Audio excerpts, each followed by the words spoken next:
कुछ ऐसे कमेंट्स आ रहे हैं कि सपना ने अपने मरे हुए पति की ऑडियो क्यों रिलीज़ कर। जहां एक और ये कमेंट्स आ रहे हैं वीडियो के नीचे, वहां कुछ हमारे जो संभ्रांत या कहिए अक्लमंद या कहिए कि बहुत अच्छे इन्फ्लुएंसर व्लॉगर्स भी हैं जो इस तरह की बातें कर रहे हैं बिना इस ग्रेविटी को सोचे हुए कि इसके पीछे की घटना क्या है और कितनी कितनी यातनाएं उसने झेली है। और आज इतने सालों बाद यानी 3 से 4 साल बाद में अगर वो कोई बात सामने लाई है तो इसके पीछे कुछ तो होगा। इस तरह के जो व्लॉगर्स हैं ये इस तरीके से हर समय नैतिकता का प्रश्न उठाना ना अपने आप में सही नहीं रहता।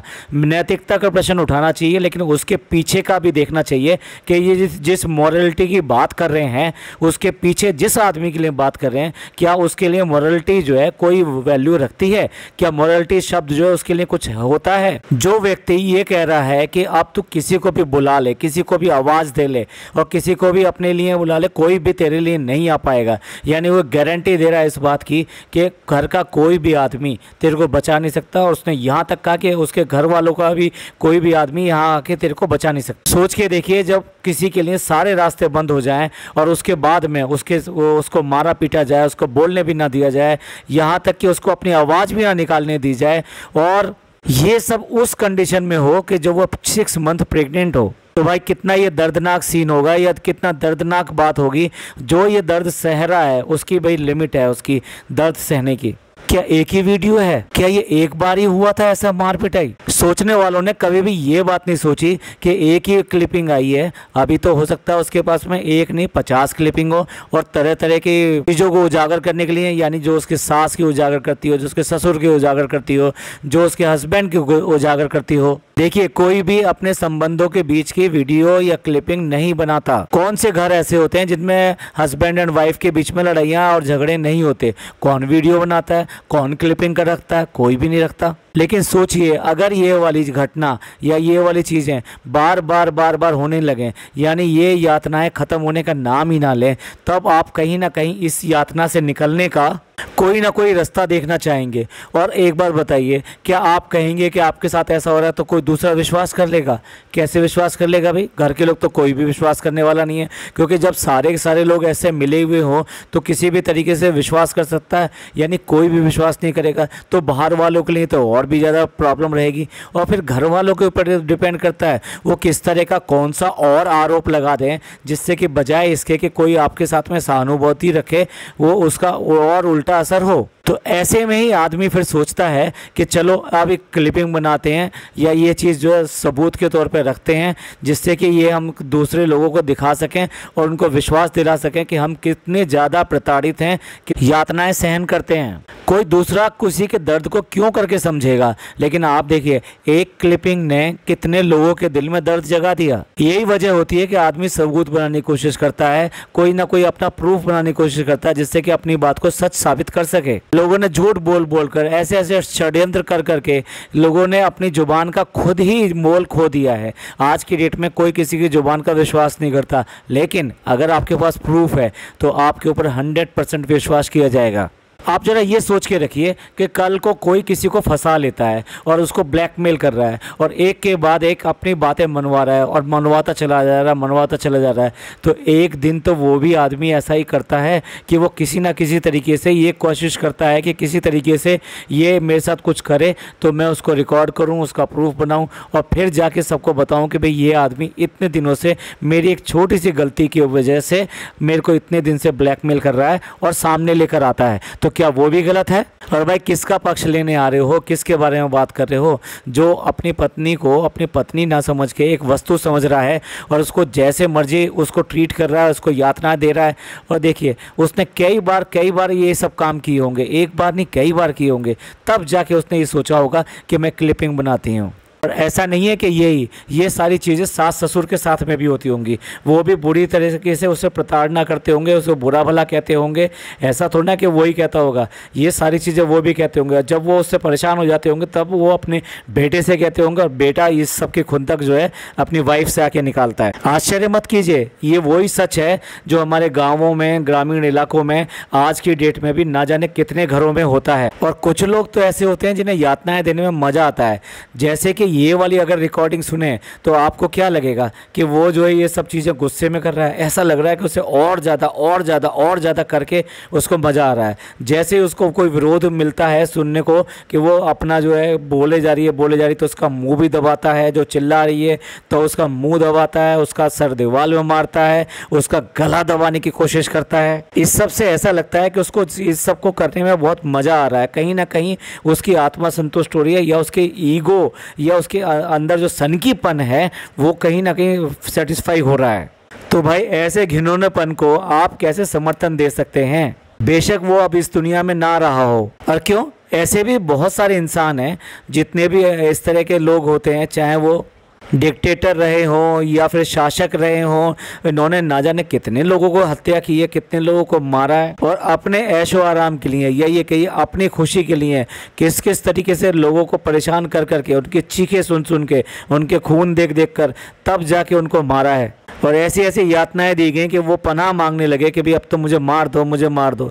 यही कंडीशन आपको इस क्लिप में नहीं दिखाई देती, जब वो लास्ट में ये कहती है कि भाई आप तो मुझे मार दो, आप मुझे छोड़ो मत, आप मुझे मार दो। ऐसा आदमी कब कहता है? जब वो इन दर्द से परे हो जाता है, इन दर्द को सहने की क्षमता उसके अंदर ख़त्म हो जाती है, तब जाके वो ये सब चीज़ें चिल्लाता है और तब ये बातें बोलता है। तो जिन हमारे बड़े इन्फ्लुएंसर्स की दिमाग की बात कहिए या उनके विचारों की बात कहिए, इस सोच में हैं और वो दूसरी तरफ का देख ही नहीं पा रहे। हर समय नैतिकता देखना, मैं वही तो कह रहा हूँ कि सही नहीं होता। आपको जो दिखाई दे रहा है, जो आईना दिखाई दे रहा है, वो क्या दिखा रहा है ये आपको जांचना जरूरी है। और देख लीजिए उसके साथ में आज भी क्या हो रहा है। अगर आप उसकी बात करेंगे पति के, तो आज जो जिंदा लोग हैं वो उसके साथ क्या कर रहे हैं। पूरा षड्यंत्र रचा जा रहा है, पूरी तरह से प्लानिंग की गई। पहले जो इस बच्ची को निकाला गया है, यानी अंशु को निकाला गया, क्योंकि अंशु को पता है कि अंशु उसका सपोर्ट सिस्टम है। तो देखिए उसने अपनी तरफ से पूरी कोशिश करी है। उससे कहा गया कि वो अपने घर वालों से नहीं मिलेगी, उसने मिलना बंद कर दिया।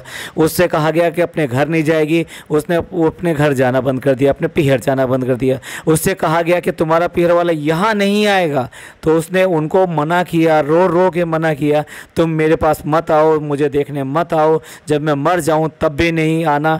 तो उसने हर चीज़ सहती चली गई।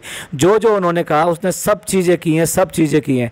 यहाँ तक कि उसने जब ये सब लड़ाई हुई, ये सब हुआ, तो उसने अपनी किचन भी ऊपर कर ली, यानी कि अपना अलग कर लिया। लेकिन उसने वहाँ से भागने की अभी तक नहीं सोची, कभी भी नहीं सोचा इस बात के लिए कि मैं इसका घर छोड़ के जाऊँ। उसके क्या रीज़न हो सकते हैं? एक रीज़न ये हो सकता है कि वो उन बूढ़े माँ बाप को छोड़ के जाना नहीं चाहती।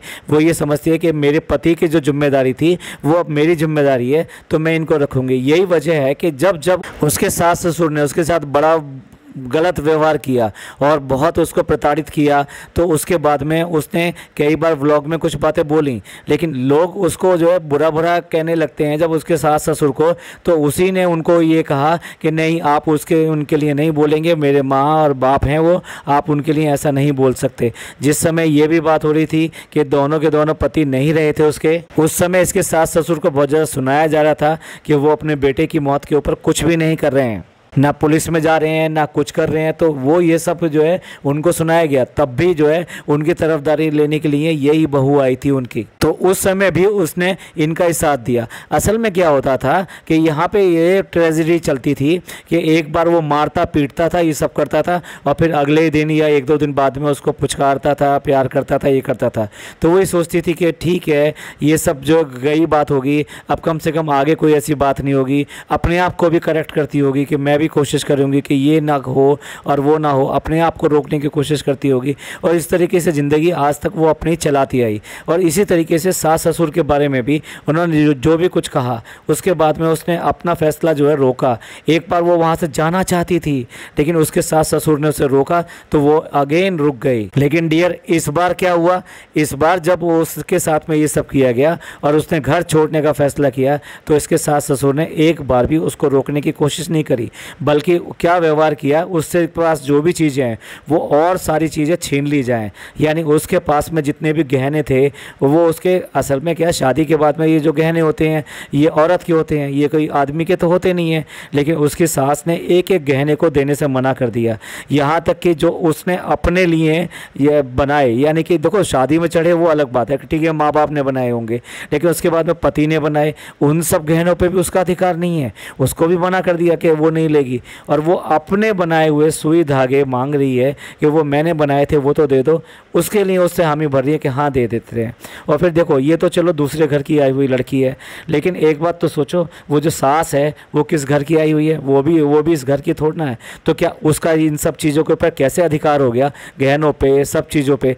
तो अगर उसका अधिकार है तो इसका भी अधिकार है।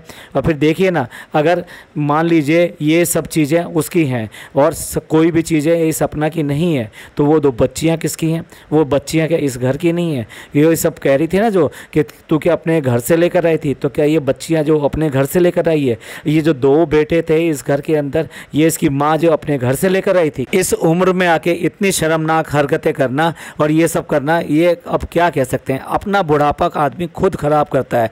एक दिन वो आएगा कि इनको पानी देने वाला भी कोई नहीं रहेगा। जिस संपत्ति के लिए जिस सबको वो छीनना चाह रहे हैं इसके साथ में, वो अगर ये खुद ले भी लें तो उसका करेंगे क्या? एक दिन ऐसा आएगा कि हो सकता है कि कोई इनको बहका के या ये कहिए जो इनके पीछे चल रहे हैं वो कहीं ना कहीं इस संपत्ति को इधर उधर लगवा देंगे और उसके बाद में इनके पास कुछ नहीं रहेगा। एक वो वक्त आता है कि जब आदमी के हाथ पैर चलने भी बंद हो जाते हैं, तब कोई पानी देने वाला भी नहीं रहता है और पूछने वाला भी नहीं रहता है। तो जब शरीर साथ छोड़ने लगता है तो आपको सहारे की ज़रूरत होती है, और वो सहारा कोई और नहीं, सिर्फ अपने ही बच्चे दे सकते हैं। इस उम्र में ये वाला सहारा ये कहाँ जाके ढूंढेंगे?